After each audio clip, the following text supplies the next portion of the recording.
Hello students, उम्मीद है कि आप सब लोग अच्छे होंगे, ठीक होंगे और अपनी तैयारी करते रहें। जैसा कि क्लास 8 का टॉपिक है परिमेय संख्या, पहला चैप्टर है।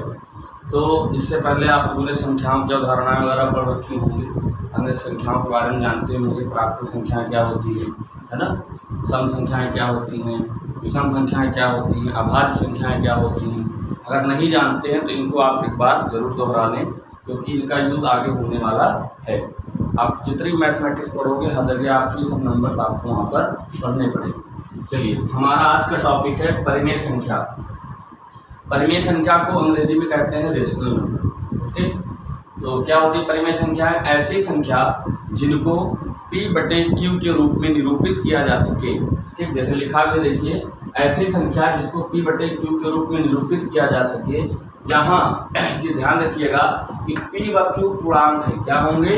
पूर्णांक। अब मैं आपको क्लियर कर दूं, पूर्णांक भी पढ़ा है आपने, पूर्णांक परिभाषा आपको बुक में दी है। पूर्णांक होते क्या है? सभी प्राकृतिक संख्याएं शून्य तथा ऋण प्राकृतिक संख्या, मतलब प्राकृतिक संख्याओं का चिन्ह बदल दें हम। ठीक, तो जो संख्या प्राप्त होगी क्या कहलाएगी? ऋण प्राकृतिक संख्याएं को हम लोग क्या कहते हैं? पूर्णांक होते हैं। लेकिन एक शर्त और भी है यहाँ पर कि Q का जो मान है वो कभी शून्य नहीं होना चाहिए। मतलब कि कोई संख्या ऐसी ना लिखी हो 3/0, 3/0, क्योंकि 3/0 कोई परिभाषित मान नहीं है। ठीक है, तो ये परिमेय संख्या आपकी नहीं होगी, ये आपको ध्यान रखना है, परिभाषा में क्लियर होना चाहिए। इनसे भी क्वेश्चन आते हैं। ठीक, जैसे मान लिया आपसे कहा कि एक परिमेय संख्या है, उसका हर होगा, हर क्या होगा दिया? क्या शून्य होगा? शून्य नहीं होगा, शून्य के अलावा कोई नंबर होगा, तो शून्य कभी नहीं होगा। ठीक है, ऑप्शन में ध्यान रखिएगा, उसका जो हर है तो कभी शून्य नहीं होता है। ठीक, तो ऐसी संख्या जिसको P/Q के रूप में निरूपित किया जा सके, जहाँ P व Q पूर्णांक है तथा Q का मान कभी शून्य ना हो, परिमेय संख्या कहलाती है। जैसे 1/2, 3/2, -1/2, -5, 8, 0 और कुछ लिख दो, 3 लिख दो, 3/19 लिख दो, कुछ भी जितना आप लिख सकते हो, बस शर्त यह है कि उसका हर 0 नहीं होना चाहिए। अच्छा, चलिए, मैंने कहा कि ऐसी संख्या जिनको P/Q के रूप में निरूपित कर सके, क्या -5 को P/Q के रूप में निरूपित किया जा सकता है? जी बिल्कुल, क्योंकि -5 का मतलब होता है -5/1, 8 का मतलब होता है 8/1, 0 का मतलब होगा 0/1, 15 लिखा है तो 15 का मतलब भी 15/1। कहने का मतलब जितनी भी प्राकृतिक संख्याएं हैं वो सारी हमारी क्या हैं? परिमेय संख्याएं हैं।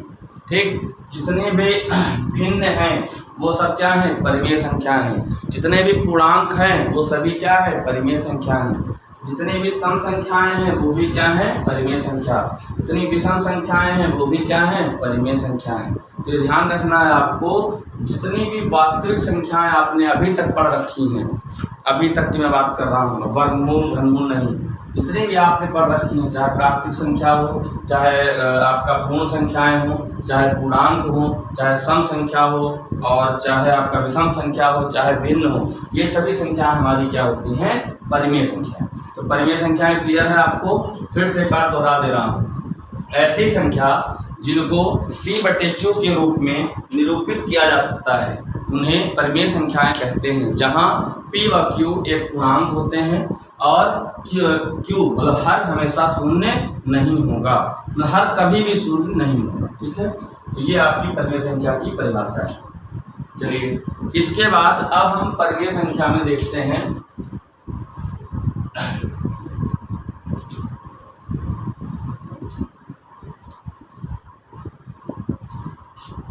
अभी इनकी बहुत सारी आपको प्रॉपर्टीज पढ़नी पड़ेंगी, गुण के विशेषताएं पढ़नी है। ठीक, जो योग, अंतर, गुणा, भाग सब पढ़ना है। तो सबसे पहले हम आते हैं कि जो भी परिमेय संख्या होती है उसका सरलतम रूप क्या होता है?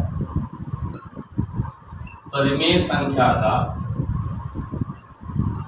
अंग्रेजी में अगर बात करें तो कहते हैं हम लोग इसको simplest form of rational number. ठीक, परिमेय संख्या का सरलतम रूप।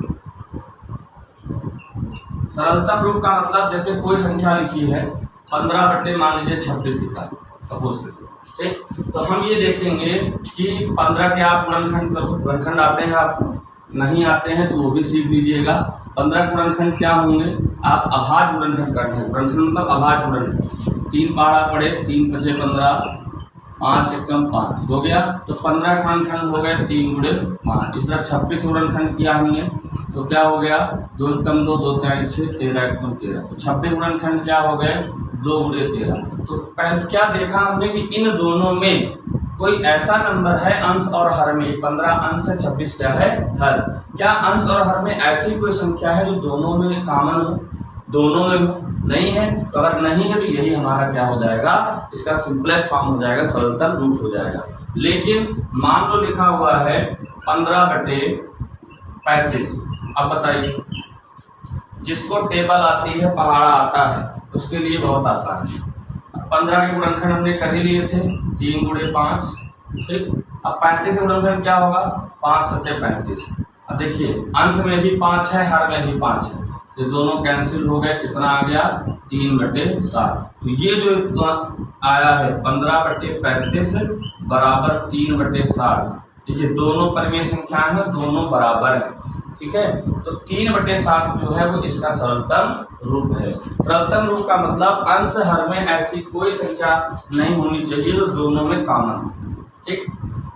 3/7। चलिए आपके लिए क्वेश्चन लगाइए, कुछ क्वेश्चन दे रहा हूँ, लगाइएगा। जैसे 12/108, ठीक, इसको सरलतम रूप में आपको बदलना है। दूसरा है 19/38, बहुत सरल सवाल है। तीसरा -26/48, ठीक। चौथा है -105/-115 और 208/408, ठीक। हाँ, एक चीज सरलतम रूप में और जान लीजिएगा। सरलतम रूप का मतलब ये होता है, जैसे मान लो एक संख्या लिखी, चलिए माइनस वाले हम ले लेते हैं। जैसे लिखा हमने कोई संख्या कि 3/-15 ये लिखा हुआ है, ठीक। तो सरलतम रूप में जो माइनस चिन्ह होगा वो भी कहाँ ले जाना है, आपको अंश में ले जाना है। अब वो कैसे जाएगा, 3/-15 का मतलब हुआ 3 × 5, तो 3 से 3 तो कट गया, आ गया 1/-5। तो -5 को आप चाहे ऐसे लिख दो, तरीका तो ये होता है कि माइनस अगर नीचे हर में है तो ऊपर ले जाने के लिए आप -1 से अंश और हर दोनों में गुणा करोगे, तो माइनस प्लस क्या होता है, -1 हो गया, -1 क्या हो गया। हाँ, लेकिन एग्जाम में आपके पास जो बहुकल्पी प्रश्न आएंगे तो वहाँ इतना आपको करना नहीं हो। आप सीधे अगर आपको लिखा है 1/-5 लिखा हो तब भी आपका -1/5 है, अगर बीच में माइनस लगा है तब भी तीनों वैल्यू आपकी क्या है, बराबर है, इनमें कोई अंतर नहीं है, ठीक है।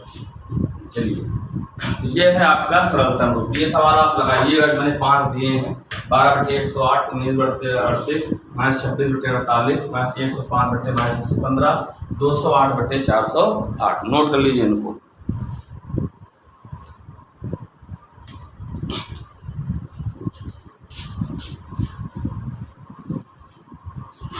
देखिए, 2 टॉपिक हमने अभी तक पढ़े। पहला हमारा क्या था, 2 क्या एक ही मान लो। पहला हमारा था परिमेय संख्या और दूसरा था उसका सरलतम रूप, ठीक। अब अगला टॉपिक हमारा समतुल्य परिमेय संख्याएं ज्ञात करना। समतुल्य परिमेय संख्याएं ज्ञात करना। देखिए, इसके लिए पहले एक नियम जान लो आप कि अगर कोई संख्या परिमेय संख्या a/b लिखी है, a/b मतलब a भी कुछ भी हो सकता है, ठीक है। तो उसके अंश और हर में किसी नंबर से मान लो गुणा करें, मान लो हमने m से गुणा किया ऊपर भी और नीचे भी, तो उस संख्या के मान में कोई प्रभाव नहीं पड़ेगा, तो क्या हो जाएगा, ma × mb, ठीक है। तो यही इसकी a/b क्या समतुल्य। अगर और निकालनी है किसी और से गुणा कर दो कि a/b बराबर हमने n से गुणा कर दिया अंश में और n से गुणा कर दिया हर में, तो n × a n a, n × b n b हो गया। मतलब जैसे हम अगर एग्जाम्पल देखें, जैसे आपसे कहा जाए 3/7 की तीन समतुल्य परिमेय संख्याएं ज्ञात करिए। समतुल्य परिमेय संख्याएं ज्ञात करें। कैसे ज्ञात करोगे? देखिए, तो 3/7 की पहली समतुल्य परिमेय संख्या होगी तो क्या हो जाएगी, किसी भी नंबर से जो आपका मन करे, जो नंबर आपको प्यारा लगता हो, लेकिन होगा क्या कि जब क्वेश्चन आएगा तो वहाँ आपके प्यारा लगने से क्वेश्चन नहीं होगा, वहाँ आपको देखना पड़ेगा। जैसे मान लीजिए बताता हूँ क्वेश्चन कैसे आएगा। पहले हम लोग निकालते हैं 3/7 हमने 2 से गुणा कर दिया, कितना हो गया 6/14 हो गया। दूसरा हमने किया 3/7 का हमने किसी और नंबर से 3 से गुणा कर दिया, तो क्या 3 तरह का 9 और 7 से। लेकिन ये काम ये करना, जितना अंश में गुणा करना है उतना ही हर में गुणा करना है। तीसरी संख्या निकालनी थी 3/7 हमने 3 गुणे 3 कर दिया और नीचे 4 से गुणा कर दिया, गुणे 4 टाइम 12 हो गया, 7 हो गया। अब ये तीनों संख्याओं का मान जो है किसके बराबर है, 3/7 के। तो अब एग्जाम में कैसा क्वेश्चन आएगा, अगर बहुविकल्पी आएगा, पहले तो यही क्वेश्चन आ सकता है कि 3/7 की समतुल्य परिमेय संख्या है। तो समतुल्य परिमेय संख्या मान लो ऑप्शन में 1 दे दिया आपको, 6/14 दे दिया, दूसरा दे दिया 3/8, तीसरा दे दिया आपको 17/7, कुछ भी दे दिया, और चौथा दे दिया आपको कोई नहीं, मतलब इनमें से कोई नहीं। तब आप क्या करोगे, तब आपको करना है कि बहुत आसान दिया है, थोड़ा और कठिन आ सकता है। तो 3/7 की समतुल्य परिमेय संख्या है, कौन सी है इसे देखना। तो देखिए पहला तो देखो कौन कौन से नहीं, 3/8 नहीं है। क्यों नहीं है? क्योंकि अंश तो बराबर है लेकिन हर क्या है, 3/7 से कंपेयर करिए, तुलना करिए, अंश तो 3 है लेकिन हर 8 के साथ बराबर है ही नहीं। अब यहाँ हर तो 7 है, अंश बराबर नहीं, ये भी नहीं, ये ऑप्शन देखना ही नहीं। अब 6/14 इसको आप बदलो, किसमें, इससे पहले जो हमने पढ़ा था, क्या पढ़ा था कि इसका जो सिंपलेस्ट फॉर्म है, इसका जो सरलतम रूप है, वो कैसे बदलोगे आप। 6 का मतलब 2 गुणे 3 और ये 2 गुणे 7, 2 से 2 कट गया, आंसर आया 3/7। तो 3/7 के समतुल्य आ गई। ये संख्या क्या है, 3/7 के समतुल्य है। ऐसे क्वेश्चन लगाने हैं इसमें, ठीक है। तो आप समतुल्य परिमेय संख्या निकाल लोगे, ठीक। चलिए ऐसे ही क्वेश्चन आपको कुछ करिएगा। हमने 3/7 लिया है, आपको निकालना है -18/17, एक ये संख्या है। एक चिन्ह देख के परेशान नहीं होइएगा, चिन्ह एवरेज रहने दो, आप किसी नंबर से मल्टीप्लाई कर दो, आ जाएगा, ठीक है। ये आपको लगाना है -18/17 की 3 समतुल्य परिमेय संख्या आपको निकालनी है।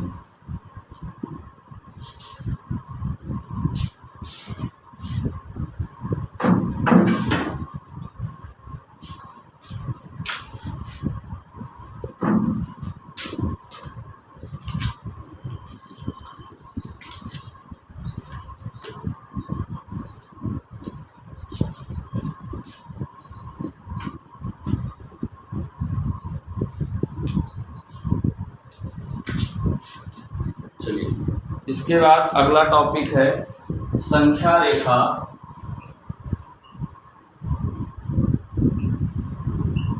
पर निरूपण। संख्या रेखा पढ़ी है सभी ने, प्राप्त संख्या के बारे में पढ़ा था आपने, ऐसे लाइन बनाते थे, है ना। और अगर प्राप्ति संख्या पढ़ी थी तो 1 से शुरू करते थे, 1 2 3 4 5 6 ऐसे आगे बढ़ता जाता था। वहीं अगर पूर्ण संख्या से शुरू करते तो 0 शुरू करते। वहीं पूर्णांक से पढ़ा था आपने, आप क्लास 8 में तो आपने पढ़ा था पूर्णांक से -1 -2 इधर ऐसे बढ़ जाता है ना। लेकिन अब हमारे पास परिमेय संख्या है, ठीक।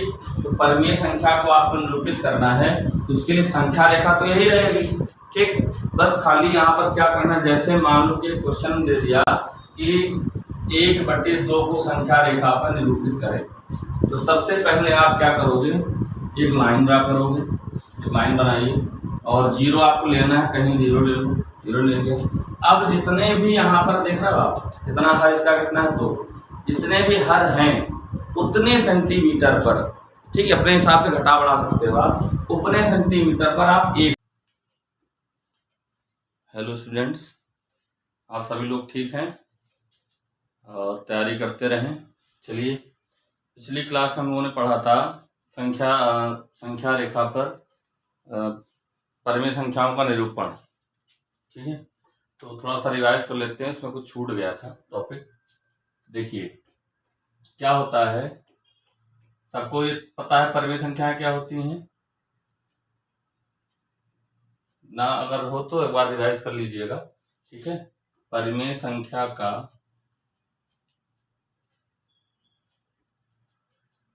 संख्या रेखा पर निरूपण। आपने प्राकृतिक संख्या, पूर्ण संख्याएं और पूर्णांक आदि का निरूपण किया होगा, है ना? लेकिन यहाँ पर क्या है, परिमेय संख्याओं का आपको निरूपित कराना है। तो संख्या रेखा वही रहेगी आपकी, आपको एक लाइन ड्रा करनी है। ठीक, बीच में 0 कहीं ले लीजिएगा,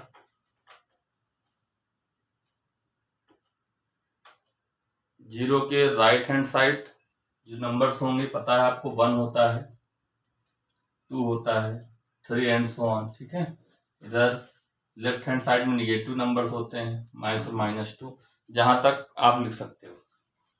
अब देखिए, जैसे हमको रिप्रेजेंट करना है, पहला क्वेश्चन हमारा, मान लीजिए कि 1/2 को रिप्रेजेंट करें।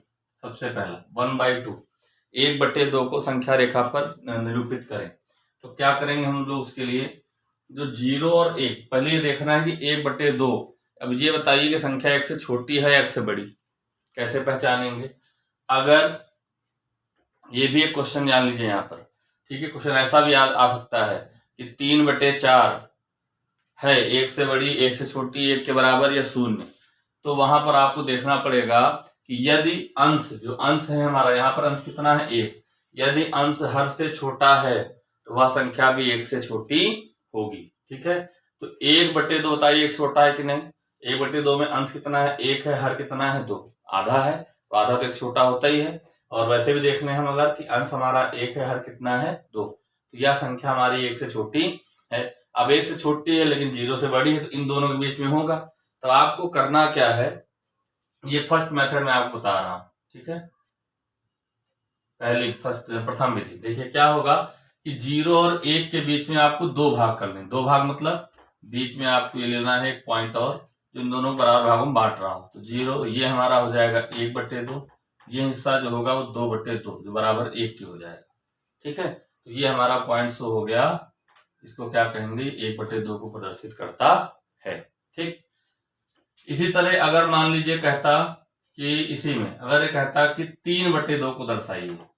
अब देखिए 3/2 जो होगी संख्या हमारी, वो क्या होगी, 3/2 का मतलब अगर आप भाग करते हो तो 1.5 आएगा, है ना? 2 से 3 को भाग करिए। और अगर नहीं करना चाहते हो तो छोटी संख्या बड़ी संख्या आ जाए, कैसे भाग करोगे आप? तो वो टाइम लगेगा, टाइम ही बचाना है हमें। तो 3/2 का मतलब हमारा जो अंश है वो 3 है, जो कि हर से बड़ा है। तो यह संख्या क्या होगी, 1 से बड़ी होगी। अच्छा, 1 से बड़ी होगी, लेकिन करना क्या है आपको, 2 आपने भाग कर रखे हैं, नहीं होता तो करना पड़ता। तो अब ये हमारा 2/2 था, जो अगला भाग आएगा वो क्या हो जाएगा, 3/2। इसके आगे क्या मिलेगा, 4/2, और 4/2 का मतलब क्या होगा, 2। ठीक, एक ये मेथड हो गया, क्लियर? चलिए, सेकेंड मेथड क्या कहता है,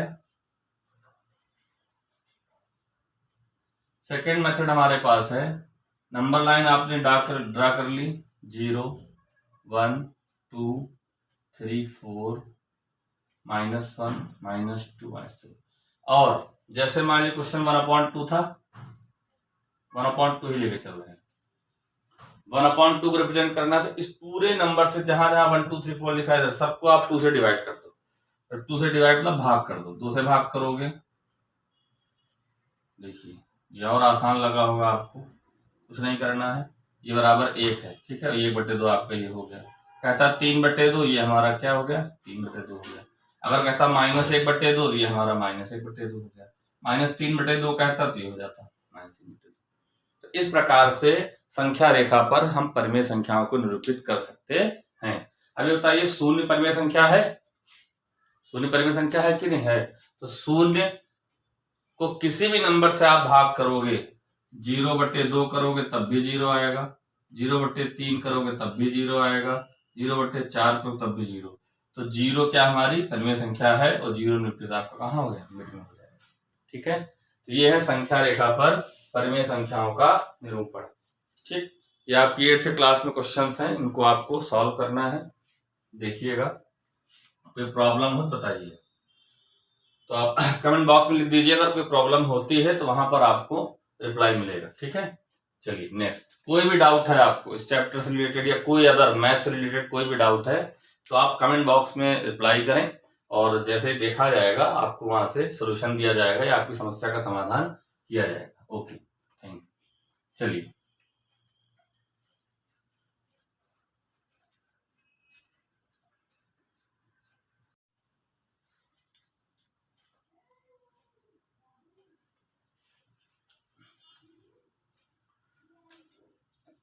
हेलो स्टूडेंट्स, तो आप लोग तैयारी कर ही रहे हैं। ठीक है, इस तरह पढ़ते रहिए और अपने डाउट्स जो भी आपके हों उनको आप कमेंट बॉक्स में भी लिखते रहिए, ताकि उनका आपको जो भी प्रॉब्लम हो उनको सॉल्व कराया जा सके, है ना। तो तैयारी भी आपकी अच्छी होती रहेगी।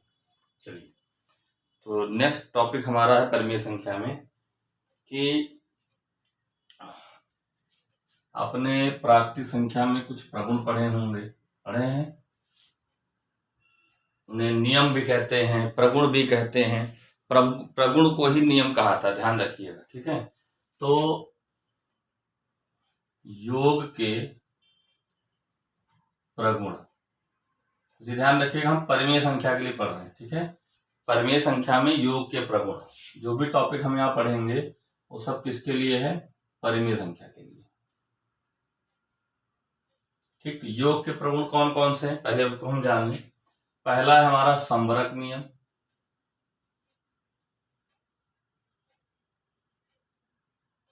संवरक नियम। ठीक है, दूसरा है क्रम विनिमय नियम,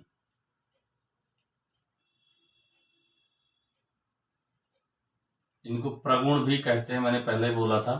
योग के प्रगुण का मतलब ही है नियम। ठीक है, इसको दिमाग में रखिएगा, ये ना कंफ्यूजन हो कि सर ने तो कहा था प्रगुण और नीचे लिख रहे हैं नियम। ठीक, तो संवरक नियम, क्रम विनिमय नियम। तीसरा है आपका साहचर्य नियम।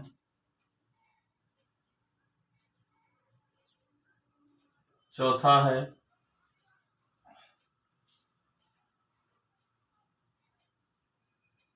योगात्मक प्रतिलोम, और पांचवा है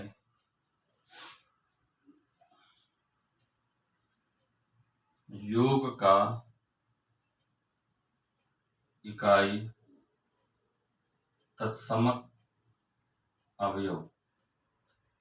ठीक, ये 5 चीजें आपको यहाँ पढ़नी है योग में, योग के प्रगुण।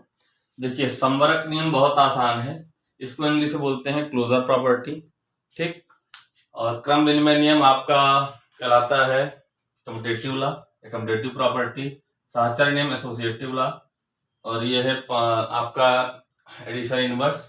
ठीक, और ये जो आपका आइडेंटिटी एलिमेंट होगा योग का, ठीक है, एडिशन का। तो चलिए हम बात करते हैं संवरक नियम। संवरक नियम क्या होता है कि जैसे आपने प्राकृतिक संख्या में पढ़ा था, पूर्णांक में पढ़ा था, पूर्ण संख्या में पढ़ा होगा कि 2 प्राकृतिक संख्याओं का योगफल सदैव एक प्राकृतिक संख्या होती है, 2 पूर्णांकों का योगफल सदैव पूर्णांक होता है, 2 पूर्ण संख्याओं का योगफल भी क्या होता है, एक पूर्णांक। ये आपने पढ़ रखा है। ठीक है, चलिए, तो सेम वही चीज यहाँ पर भी है, नियम बदले नहीं है, नियम वही है, बस हमने क्या किया कि संवरक नियम किसके लिए बात करेंगे, परिमेय संख्या के लिए। परिमेय संख्या के लिए संवरक नियम क्या हो जाएगा कि 2 परिमेय संख्याओं का योगफल भी एक परिमेय संख्या ही होती है। जैसे मान लीजिए, इसका मतलब a और b 2 परिमेय संख्याएं हैं। ठीक है, यदि a व b, अब ये मत कहना सर आपने a बटे b नहीं लिखा, a b कुछ भी हो सकता है। सारे नंबर जितने आपने नंबर अभी तक पढ़े हैं, ठीक, 7 तक आपने इतने पढ़ रखे हैं, वो सारे आपके क्या हैं, परिमेय संख्या ही हैं। जैसे 3, 0, 1, 2, -1, -2 सब आपके क्या परिमेय संख्या है। 1 बटे 2 भी परिमेय संख्या है। ठीक, या ऐसे लिख लें, चलो अच्छा, यदि a बटे b और c बटे d मान लो 2 परिमेय संख्याएं हैं, 2 परिमेय संख्याएं हैं,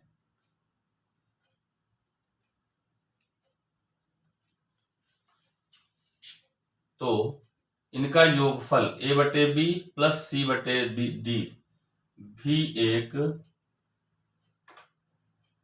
परिमेय संख्या होगी। ठीक, इन दोनों जोड़ोगे वो भी क्या आएगी, एक परिमेय संख्या होगी। जैसे मान लीजिए हमने कहा है 1/2 में आपने 3/2 जोड़ा। ठीक, 1/2 आसानी से ले रहे हैं, हर बराबर जोड़ना आगे क्वेश्चन लगाएंगे हम लोग, केवल यहाँ आपको नियम समझाना है। ठीक है, संवरक नियम है क्या, तो 1 + 3 1 + 3/2 हर बराबर है, जुड़ जाएगा 4/2, ये कैंसिल हो गया, कितना आ गया, तो ये बताइए दो परिमेय संख्या है कि नहीं है, क्योंकि आपको बताया जा चुका है जितनी भी प्राकृतिक संख्याएं हैं वो सब परिमेय संख्याएं हैं, जितने भी पूर्णांक हैं सब परिमेय संख्याएं हैं, जितने भी पूर्ण संख्याएं हैं वो भी परिमेय संख्याएं हैं। ठीक है, तो ये भी हमारा परिमेय संख्या है। अब थोड़ा सा अगर प्रैक्टिकली समझे तो क्या है संवरक नियम, जैसे आपने देखा है 2 इंसानों के बच्चा क्या होगा, इंसान ही तो होगा, है ना, तो वही चीज यहाँ पर भी है।